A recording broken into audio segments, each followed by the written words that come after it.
오늘은 일곱인 심판 가운데 마지막 일곱 번째 심판을 살펴보도록 하겠습니다. 요한계시록 설교를 시작하면서 많은 분들이 요한계시록을 무섭게 생각한다, 그 말씀을 드렸습니다. 왜냐하면 요한계시록의 중심부에, 본론에 해당되는 중심에 지금 우리가 살펴보고 있는 일곱인 이 심판이 나오고, 이어서 일곱 나팔, 일곱 대접, 이 심판들이 차례로 나오기 때문입니다. 소위 말해서 3대 7중 심판이 6장부터 16장까지 계속해서 나오니까 무섭게 느껴지는 것입니다. 하지만 지난주에 살펴본 대로 심판은 우리에게 미치지 않습니다. 세상 사람들은 누가 능히 서리요? 하나님의 이 무서운 진노 앞에 아무도 설 수 없다고 탄식하지만 우리는 얼마든지 하나님 앞에 능히 설 수가 있습니다. 왜요? 우리는 성령님의 인침을 받았기 때문입니다. 예수님의 보혈로 흰옷을 입고 있기 때문입니다. 신천지가 14만 4천이 아니라 우리가 14만 4천이기 때문입니다. 그러니 장차 우리 하나님 보좌 앞에서 아무도 셀 수 없는 큰 무리들과 함께 영광의 찬양을 하는 날이 있음을 믿으시기를 바랍니다. 오늘 마지막 일곱 번째 인을 보겠습니다. 1절을 보시면 일곱째 인을 떼실 때에 하늘이 반 시간쯤 고요하더니 라고 했습니다. 지난주 설교를 주의 깊게 들으신 분들은 여기서 질문을 하나 던지셔야 합니다. 여섯 번째 인이 떼어지자 우주적인 종말이 왔습니다. 해가 검게 변하고 달도 피같이 붉어지고 별들이 맥없이 땅으로 떨어졌습니다. 하늘도 말려서 없어지고 땅도 꺼졌습니다. 그러면 이제 구원받은 성도들을 위해서, 우리들을 위해서 새로운 세상이 열려야 하는 것 아니겠습니까? 그런데 그런 말은 온데간데 없고 하늘이 반 시간쯤 고요해지고 있습니다. 더욱이 지금까지 상황을 한번 생각해 보십시오. 앞에 네 가지 인이 떼어질 때마다 오라라는 우레소리와 함께 말을 탄 기수들이 등장을 했습니다. 다섯째 인이 떼어질 때는 순교자들이 큰 소리로 하나님께 탄원하는 그런 기도 소리가 들렸습니다. 여섯째 인에서는 대격변이 일어났고 하나님 앞에서 사람들이 비명을 질렀습니다. 그러면 마지막 일곱 번째에는 뭔가 대단한 것이 터져서 심판을 마무리해야 될 것 같습니다. 하지만 우리의 모든 이 예상을 뒤엎고 30분간 고요한 정막만이 흐르고 있습니다.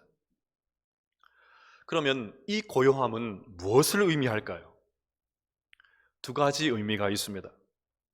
첫 번째는 극적인 장치입니다. 사극을 생각하면 이해가 쉽습니다.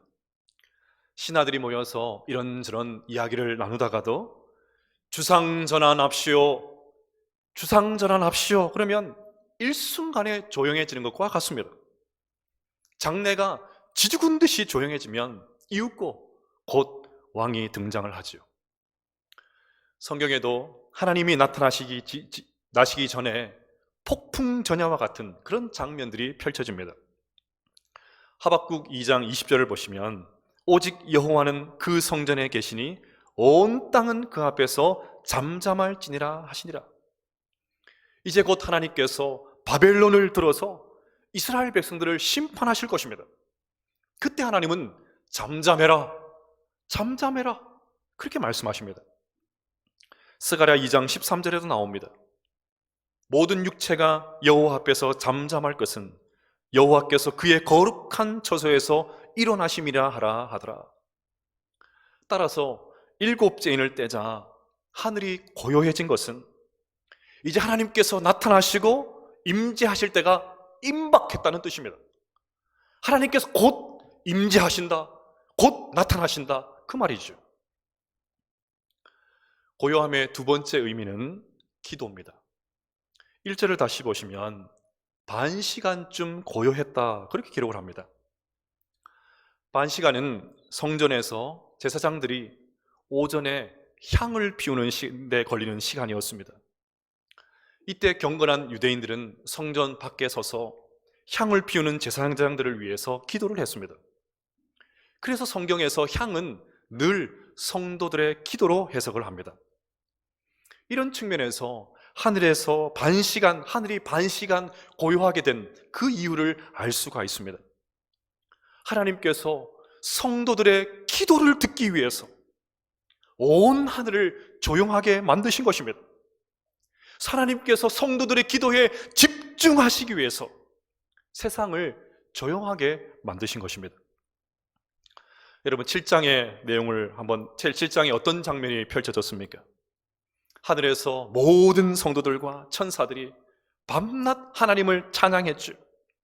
그런데 하나님은 그 성도들의 기도를 듣기 위해서 찬양마저도 이제 잠시 중단을 시키십니다. 성도들의 기도를 듣기 위해서, 성도들의 기도에 집중하시기 위해서 그렇게 하신 것이죠. 그 내용이 3절과 4절에 나옵니다. 우리 3절과 4절을 같이 한번 읽어보겠습니다. 시작. 또 다른 천사가 와서 제단 곁에 서서 금향로를 가지고 많은 향을 받았으니 이는 모든 성도의 기도와 합하여 보좌 앞 금제단에 드리고자 함이라. 향연이 성도의 기도와 함께 천사의 손으로부터 하나님 앞으로 올라가는지라. 아멘. 3절과 4절에 각각 성도의 기도라는 말이 나옵니다. 그만큼 7번째 이 인심판에서 성도의 기도가 중요하다는 말입니다. 그러면 여기 나오는 성도들은 어떤 기도를 했을까요? 이미 살펴본 6장 9절과 10절에 그 힌트를 발견할 수 있습니다.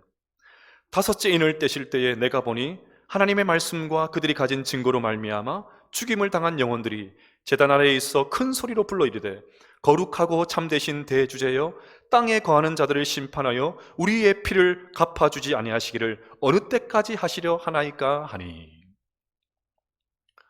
여기에 나오는 순교자들은 믿음 때문에, 신앙 때문에 억울하게 생을 마감을 했습니다.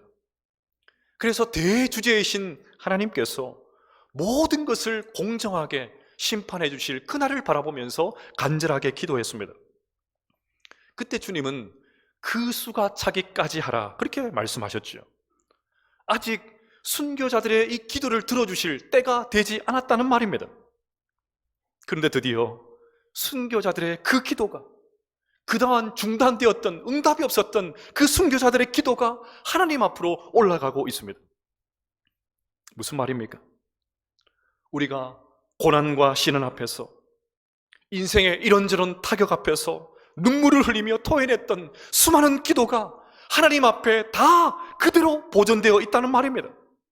하나님께서 성도들의 기도를 듣고 있지 않으신다는 말입니다. 그러니 여러분, 기도하는 사람은 사라질지 몰라도 우리가 드린 기도는 남는다는 사실을 믿으시기를 바랍니다. 전혀 응답되지 않은 것처럼 보이는 그런 기도가 하나님의 제단 앞에 그대로 보존되어 있습니다. 땅에 있는 우리들은 우리가 드린 기도가 언제 응답되어지나 아우성치고 있지만 하늘에서는 하나도 버려지지 않고 그대로 보존되어 있다는 것을 믿으시기를 바랍니다. 이것만이 아닙니다. 오늘 본문에 성도의 기도와 관련돼서 나오는 여러 도구들이 전부 금으로 되어 있습니다. 성도들의 기도가 얼마나 귀중하고 소중한지 그 기도가 금향로에 담겨서 하늘로 올라갑니다. 기도가 담긴 그 금향로가 또 그 금제단에 올려집니다.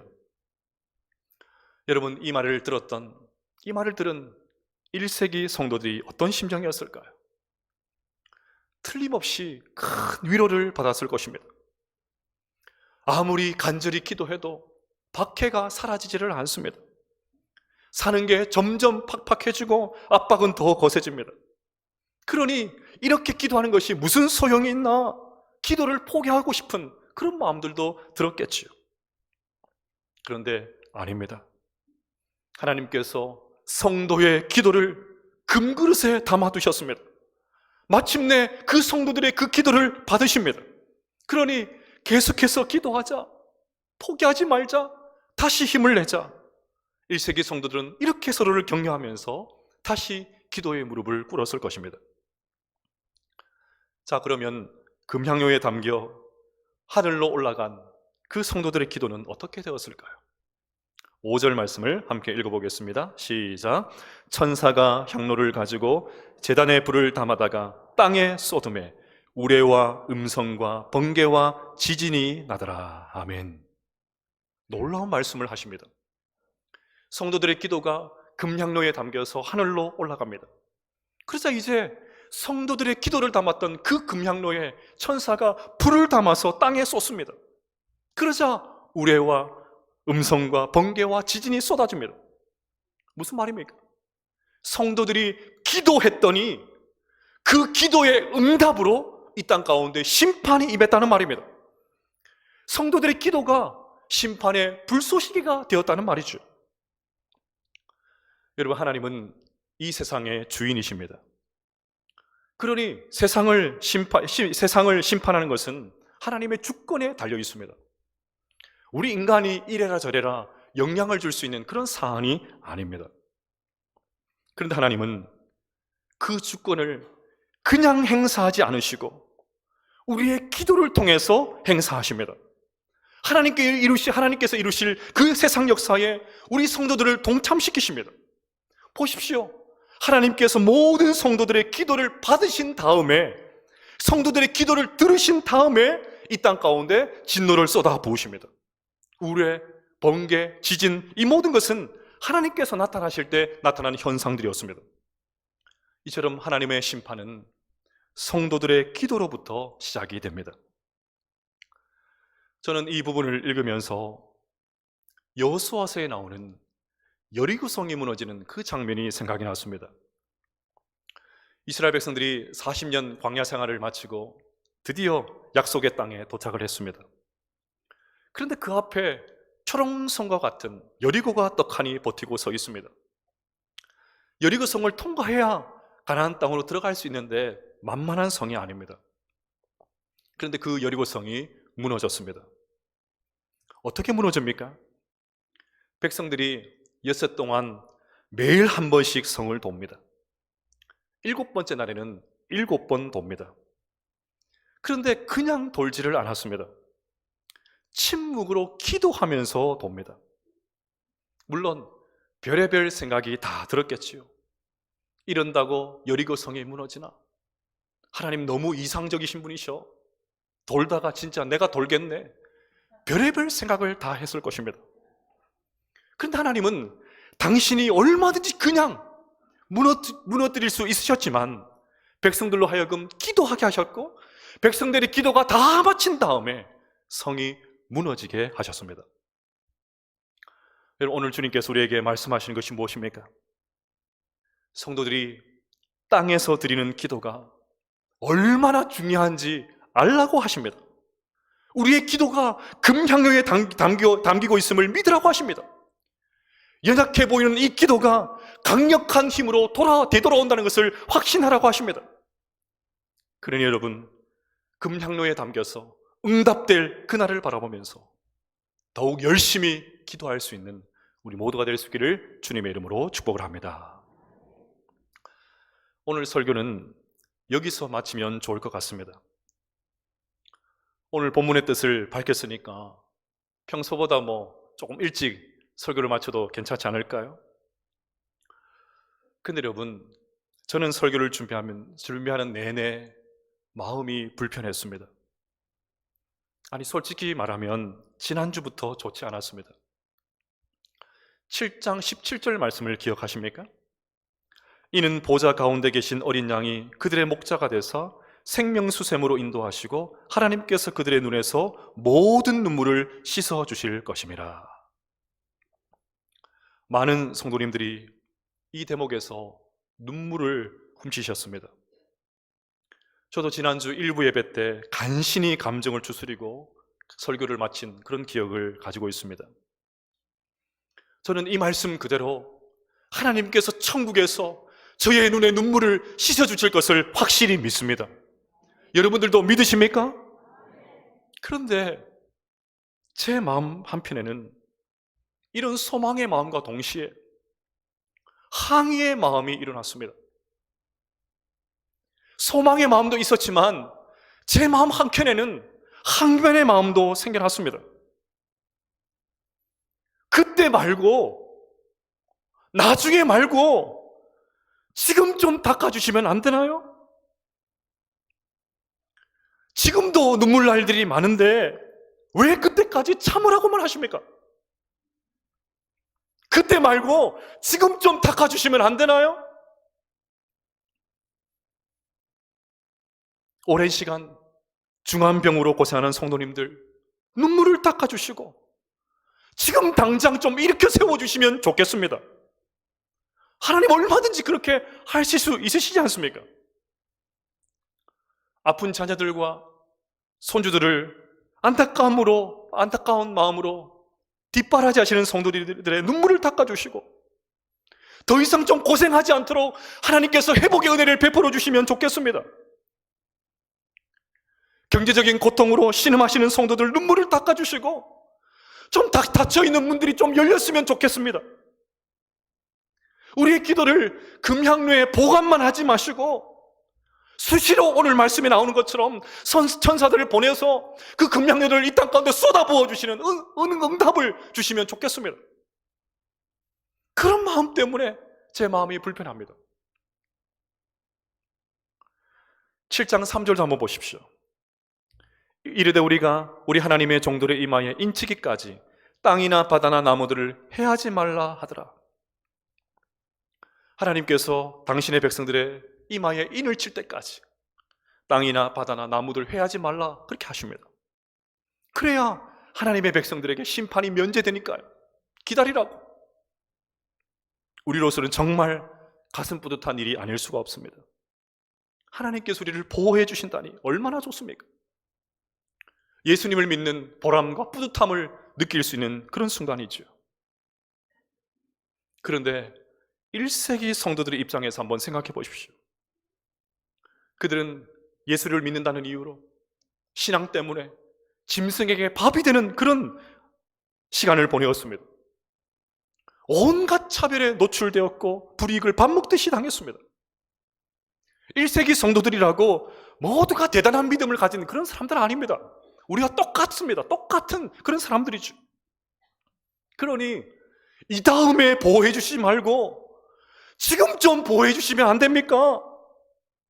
지금이 더 급해요. 지금이 더 급해. 지금 좀 도와주세요. 나중에 말고 지금 좀 도와주시면 안 됩니까? 틀림없이 이런 생각을 했을 것입니다. 신앙생활을 하는 우리의 고민이 여기에 있습니다. 우리가 가진 신앙, 우리가 가진 이 믿음이 세상을 살아가는데 별 도움이 되지 않는 것처럼 그렇게 느껴질 때가 있습니다. 우리가 하나님의 자녀라는 것을 돈이나 세상의 지위로 확인할 수 있다면 얼마나 좋겠습니까? 그 누구도 쉽게 얕잡아 보지 않도록 확실한 증거가 우리에게 있으면 좋겠습니다. 성경에는 기도만 하면 중풍병자도 낫고 죽은 사람도 살아났는데 우리는 비염도 잘 낫지를 않습니다. 사르밧 과부의 통에는 기름과 가루가 떨어지지 않았는데 우리의 통장 잔고는 늘 아슬아슬합니다. 도대체 하나님의 보호가 어디 있습니까? 나중에 말고요. 나중에 말고 지금 좀 보여달라고요. 나중에는 알겠으니까 지금 좀 보여주십시오. 그 마음이 제 마음 가운데 가득합니다. 그래서 교회 안에 최근에 기도 무용론에 빠진 분들이 제법 많습니다. 기도해봐야 별로 달라지는 것도 없고 그러니 못하라고 그렇게 간절히 기도하나? 70일 새벽기도 못하라고 그렇게 기도하나? 기도해봐도 달라진 것 하나도 없는데 이런 생각에 사로잡혀서 실제로 일상의 삶 현장 가운데 기도하지 않는 성도들, 기도하지 않는 그리스도인들 너무나도 많습니다. 여러분 지난주 여러분의 삶을 한번 돌아보십시오. 하나님 앞에서 진지하게 기도해 본 적 있으십니까? 기도 없이 공부하고, 기도 없이 일하고, 기도 없이 사역한 시간들이 얼마나 많습니까? 다른 사람에게는 뭐 기도 응답이 받았다, 기도 응답 받았다 그런 말들이 들려오는데 나에게는 별로 그런 기억조차 없습니다. 그러니 하나님을 향해서 어떤 기대도 없이 기도를 중단합니다. 기도하지 않습니다. 시편 73편에 이런 비슷한 정서로 하나님께 실망한 한 사람이 나옵니다. 우리 73편 1절부터 11절까지 말씀을 같이 한번 읽어봅시다. 시작. 하나님이 참으로 이스라엘 중에 마음이 청결한 자에게 선을 행하시나 나는 거의 넘어질 뻔하였고 나의 걸음이 미끄러질 뻔하였으니 이는 내가 악인의 형통함을 보고 오만한 죄를 질소하였음이로다. 그들은 죽을 때에도 고통이 없고 그 힘이 강건하며 사람들이 당하는 고난이 그들에게는 없고 사람들이 당하는 재앙도 그들에게는 없나니 그러므로 교만이 그들의 목걸이요 강포가 그들의 옷이며 살찜으로 그들의 눈이 솟아나며 그들의 소득은 마음의 소원보다 많으며 그들은 능욕하며 악하게 말하며 높은 데서 거만하게 말하며 그들의 입은 하늘에 두고 그들의 혀는 땅에 두루 다니도다. 그러므로 그의 백성이 이리로 돌아와서 잔에 가득한 물을 다 마시며 말하기를 하나님이 어찌알랴 지존자에게 지식이 있으랴 하는도다. 하나님은 마음이 정결한 사람에게 선을 행하시는 분인데 악인들이 잘 되는 것을 보면서 이 시인이 시험이 들어서 미끄러질 뻔하고 있습니다. 미운 사람은 미운 짓만 골라서 하죠. 그냥 가만히 있으면 좋은데 그렇지 않아도 힘든데 기어이 찾아와서는 하나님 살아계시다며 하나님 도와주신다며 그런데도 교회 다니는 너 꼴이 이게 도대체 뭐냐? 염장을 지르고 돌아갑니다. 그러자 시인이 신앙의 회의가 들어서 또 탄식합니다. 12절부터 16절 말씀을 보시면 볼지어다 이들은 악인들이라도 항상 평안하고 재물은 더욱 불어나도다. 내가 내 마음을 깨끗하게 하며 내 손을 씻어 무죄하다 한 것이 실로 헛되도다. 나는 종일 재난을 당하며 아침마다 징벌을 받았도다. 내가 만일 스스로 이르기를 내가 그들처럼 말하리라 하였더라면 나는 주의 아들들의 세대에 대하여 악행을 행하였으리이다. 내가 어쩌면 이를 알까 하여 생각한즉 그것이 내게 심한 고통이 되었더니 내가 이 꼴 보려고 신앙생활을 했던가? 완벽하진 않아도 그래도 말씀대로 살려고 몸부림쳤는데 도대체 나아진 것이 도대체 뭐가 있나? 대래 하나님을 알지 못하는 저 악인들 더 잘 되잖아. 이번에 또 집 샀대. 이번에 또 대박 쳤대. 도대체 신앙의 정도를 걷고 교회를 섬기는 것이 무슨 소용이 있나? 심적인 고통이 이만저만이 아닙니다. 아마 시편 기자는 틀림없이 이 부조리한 상황을 보면서 기도를 중단했을 것입니다. 그런데 시편 73편은 이곳으로 끝나질 않았습니다. 대반전이 일어납니다. 17절 말씀을 함께 읽어보겠습니다. 시작. 하나님의 성소에 들어갈 때야 그들의 종말을 내가 깨달았나이다. 하나님의 성소에 들어갈 때야 그들의 종말을 내가 깨달았나이다. 시편 기자는 상한 마음을 품고 너무 힘들지만 그 힘든 마음을 품고 다시 기도의 무릎을 꿇습니다. 그러자 눈에 보이는 현실과는 비교할 수 없는 영광스러운 미래를 보았습니다. 악인들이 지금은 떵떵거리고 살지 몰라도 그것이 영원하지 않다는 것을 알게 되었습니다. 그들이 한순간에 망한다는 것을 알게 되었습니다. 그래서 시편 기자는 24절과 25절에서 이렇게 고백을 합니다. 주의 교훈으로 나를 인도하시고 후에는 영광으로 나를 영접하시리니 하늘에서는 주 외에 누가 내게 있으리요 땅에서는 주밖에 내가 사모할 리 없나이다. 28절에도 이렇게 고백합니다. 하나님께 가까이함이 내게 복이라. 내가 주 여호와를 나의 피난처로 삼아 주의 모든 행적을 전파하리이다.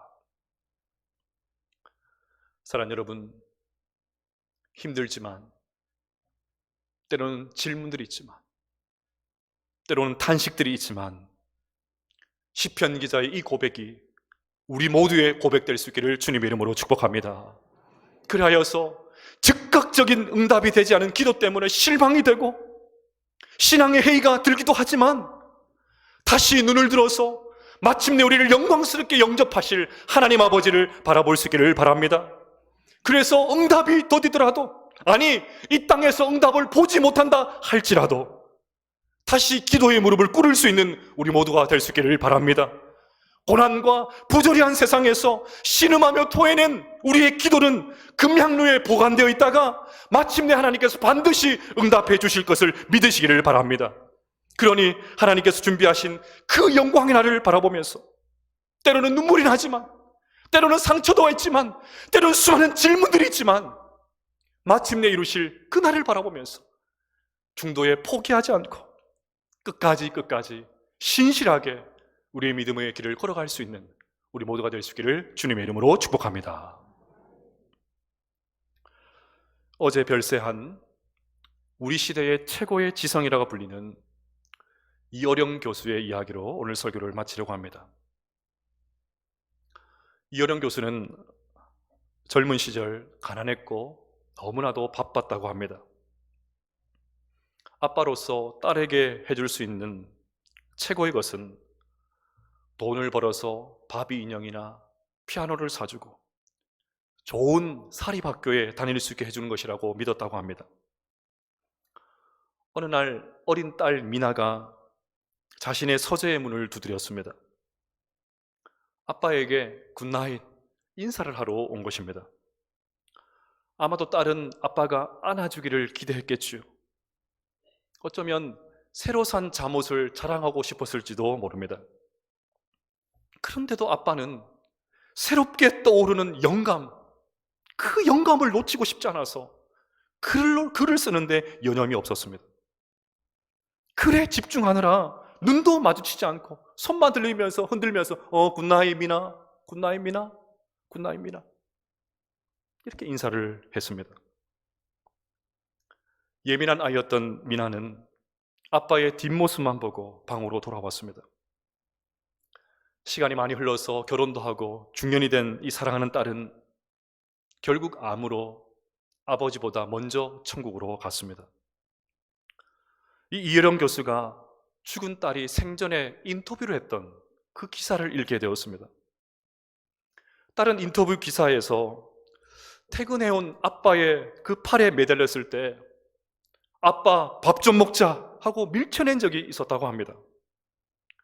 그것을 당하면서 아빠가 나를 사랑하지 않는구나 그런 생각을 했습니다. 한 번은 원고 마감을 해야 돼. 애 좀 데려가. 지금 원고 마감해야 되니까 애 좀 데려가. 엄마에게 소리치는 그 아빠의 말을 듣고 가슴이 찢어졌다고 했습니다.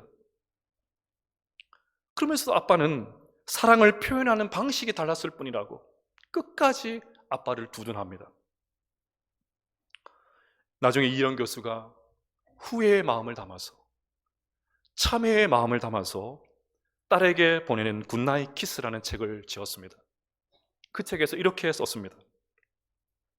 나에게 만일 30초의 시간이 주어진다면 딱 한 번이라도 좋으니 낡은 비디오 테이프를 되감듯이 그때로 돌아가자. 나는 그때처럼 글을 쓸 것이고 너는 엄마가 사준 레이스 달린 하얀 잠옷을 입거라. 그리고 아주 힘차게 서재문을 열고 아빠 굿나잇 하고 외치는 거다. 약속한다. 이번에는 머뭇거리며 서 있지 않아도 돼. 나는 글 쓰던 펜을 내려놓고 일담한 책장을 덮고 두 팔을 활짝 편다. 굿나잇 미나야. 잘 자라 내 사랑하는 딸. 그런데 어찌하면 좋으니? 내가 눈을 떠도 너는 없으니 너와 함께 맞이할 아침이 없으니 그러나 기도한다. 우편번호 없이 붙이는 이 편지가 너에게 전해질 것을 믿는다. 그래서 묵은 편지함 속에 쌓여있던 낱말들이 천사의 날개짓을 하고 일제히 하늘로 날아오르는 꿈을 꿀 것이다. 갑자기 끊겼던 마지막 대화가 이어지면서 찬송가처럼 울려오는구나. 굿나잇 미나야. 잘 자라 미나야. 보고 싶다 내 딸아. 30초면 충분한데, 30초만 돌아보면 충분한데 바쁘다는 이유로 딸의 눈도 마주치지 않고 일에 몰두했던 이 젊은 날의 이어령 교수의 모습이 꼭 우리의 모습을 보는 것 같습니다. 도대체 우리가 무엇에 몰두하고 있습니까? 끊임없이 이것이 중요하다고 체근하면서 정작 더 중요한 것을 잃어버리고 있지는 않습니까?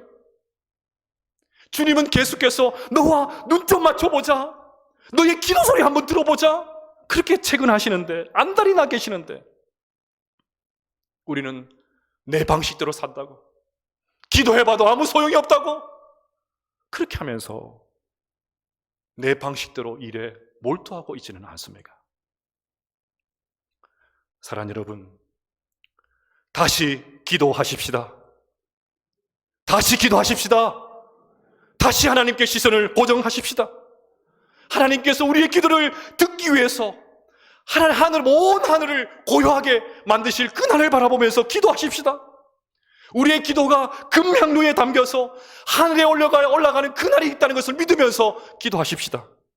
그리하여 당장의 눈앞에 응답이 없어도 낙심하지 않고 우리의 눈물과 탄식을 하나님 앞에 올려드리면서 마침내 하나님께서 모든 금향로를 쏟아부어 주실 그날을 바라보면서 하나님 앞에 다시금 기도할 수 있는, 다시금 기도의 무릎을 꿇을 수 있는 우리 모든 성도들 다 되시기를 주님의 이름으로 축복합니다.